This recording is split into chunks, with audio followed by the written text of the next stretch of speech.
Little master খ্যাত বাংলাদেশ জাতীয় দলের সাবেক অধিনায়ক মোহাম্মদ আশরাফুল বলেন, আমি এবারে কোনো দলের সাথে নেই, অনুশীলন করছি, ইনশাল্লাহ আগামী বছরে বিপিএলে আমাকে দেখতে পাবেন। আসন্ন অস্ট্রেলিয়ার টেস্ট সিরিজ ও দক্ষিণ আফ্রিকার সহস্র আগামী এক বছরের প্রস্তুতি হিসেবে কন্ডিশন ক্যাম্পে ব্যস্ত জাতীয় দলের ক্রিকেটাররা। নিষেধাজ্ঞার কারণে দলে ডাক না পেলেও এককভাবে নিজের অনুশীলন ও ফিটনেস ক্যাম্প ফিরে নিচ্ছেন ডানহাতি ব্যাটসম্যান। সব কিছু ঠিক থাকলে 2018 সালে আগস্ট মাসে সব ধরনের ক্রিকেট খেলার অনুমতি পাবেন টেস্ট ক্রিকেটের সর্বকনিষ্ঠ সেঞ্চুরিয়ান। আশরাফুল বলেন, আমি মনে করি আমার খেলার এখনও বয়স আছে, আমি তো বুড়া হয়ে যাইনি, আরও অনেক দিন খেলতে পারবো। আপনারা পাকিস্তানের মিসবার দিকে তাকালে বিষয়টা বুঝতে পারবেন। আর আমার সব ফরম্যাটেই খেলার ইচ্ছা আছে, দলে যে ফরম্যাটেই প্রয়োজন হবে আমি সেই ফরম্যাটেই খেলতে প্রস্তুত। আশরাফুল আরও বলেন, আমি নিয়মিত ফিটনেসের কাজ করে চলেছি, আল্লাহর রহমতে আমি এখন অনেক ফিট, আশা করি সামনেও ফিট থাকবো।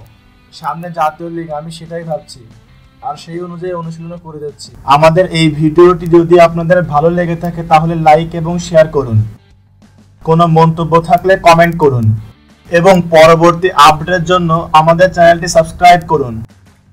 ধন্যবাদ।